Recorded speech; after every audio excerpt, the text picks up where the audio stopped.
So if I take if I take it that a ledger wallet should be moved into a foundation, not necessarily. So when I'm holding a ledger wallet, let's pretend this is a device that can hold cryptocurrency. The element of how I buy. So if I'm going to buy and uphold using my artificial person, using funds that were already taxed, that were developed or created by my artificial person, my birth certificate, the registered organization. And those funds were on uphold, and let's say those funds on uphold went through the roof and they were on uphold. There's a taxable event there in the IRS's mind. So the question is if you take those funds from uphold or an exchange and you move them to a private ledger wallet, is there going to be a taxable event?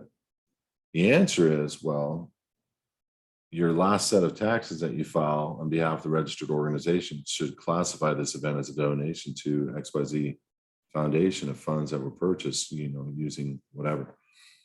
And so now you've created a paper trail where you made a donation to a private church and not only separated it in law, but got the deduction.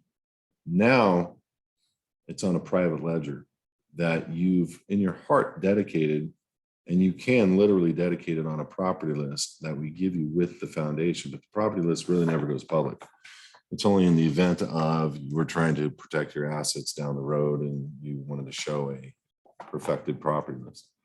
So the fact that you've created a chain of custody, like for me, I bought everything through private foundations and hold it on a ledger, on different ledgers, private wallets. So for me, that's bulletproof. But the trick is how do you get it off and back into private accounts that you can control the assets? And the answer is there's exchanges out there that you structurally set up, like Caleb and Brown, Kraken, different things like that, to move the money into, and then they will then transfer into US dollar, into whatever you want. Like for us, one of the things we're going to be teaching is to have people have bank accounts in multiple countries. There's accounts you can have on your phone where you can give the ABA and the account number, receive deposits to right on your phone. There's accounts you can have in Australia where you can open up a private trust with no social, no anything, just your passport. And so we want to have the ability to move these funds from these foreign venues to where they don't have jurisdiction over necessarily locally. And so that we're able to purchase assets and still have them delivered to where we're sleeping. And we're giving people remedies and solutions. But if you're talking about worrying about it from a taxable event standpoint, if it were me from a structure standpoint, I would buy everything through the foundation. So you can open up a Caleb and Brown account, wire them money, purchase XRP, have it sit on the account for 4 or 5 days because you wired them the money. They know they got it and the account's on there, and then take that from Caleb and Brown and put it on your hard wallet.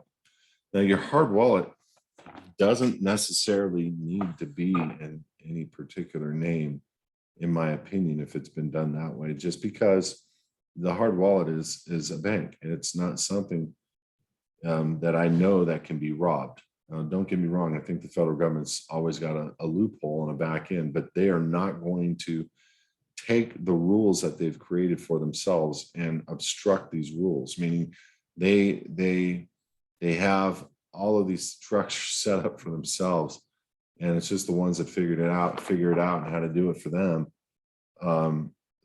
They're not going to change laws or change, their ability to come into a privatized situation for anybody, because they can. It's treasonous. But can somebody steal money off of a ledger wallet, hard wallet? Not that I know of. It's way safer than being online on Kraken or, on Uphold or whatever. So if you have money online and you need to get it into your private wallet as soon as possible. But the private wallet, it has a serial number on it. So that's about the only way that you're going to be able to say that you are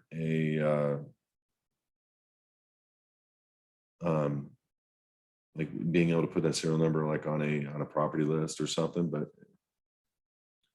they're not going to come against these private wallets. They don't know necessarily who owns these private wallets.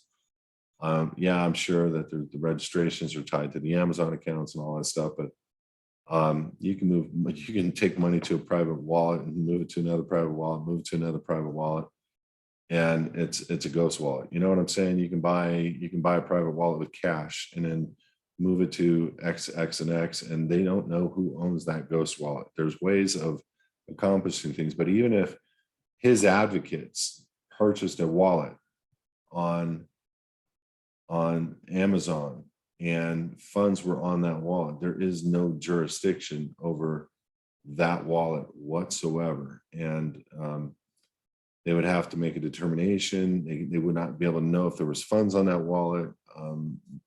There's all kinds of things. They would try to scare you with anything like bringing you into court or trying to make you list your assets, but it's not your assets. And you as a trustee of a quote unquote trust or fiduciary of a church, you have an obligation to keep the information of that private church private. You don't have any obligation to make something that's private into the public, and trust law is higher than any court, and judges know that. We have letters that you can place within a court asking for information on private trusts or private foundations to kick it out. And are judges going beyond what they should be going and doing? Yeah, all day long. Are judges violating laws every single day? The question is, the trick is don't go to court, but the hard wallet is by far the safest way to get something accomplished because you're the bank.